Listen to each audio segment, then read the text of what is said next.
So this is going to be my second video. I did go to see if I can get my power steering line redone, but apparently there's no shop or store here that does that. So I am gonna move on to the second process, which was to make my aeromotive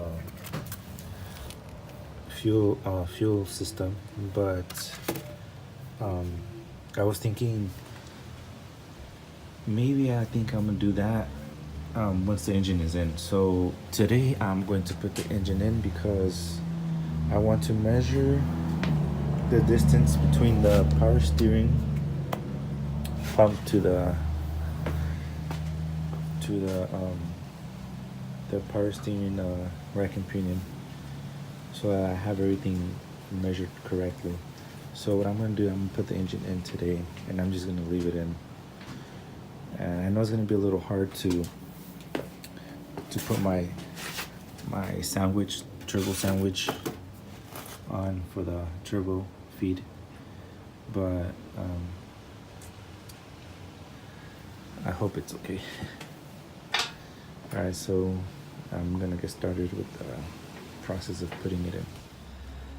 And I put the, you can kind of see, I put the lift point a little forward so that when it's lifting up, it kind of tilts backwards so that I can put the transmission down first and then push it in that way. Now I might have to lift the car up, I'm still not sure. When I did do I used to have another Supra, and I did a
Alright guys, so right now I put in the engine, and the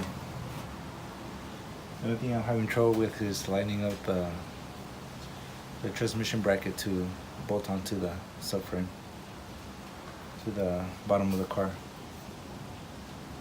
And the engine is in. It all lined up pretty good, except for the transmission. This motor mount is in right there, and then this one, this is a little hard to see, but it's in there as well. Let's see if I can focus onto it. It's too blurry, but that one's in as well. It's all lopsided right now because I'm trying to get to the transmission to bolt on, but I'll leave that for another day. This is first week of YouTubing.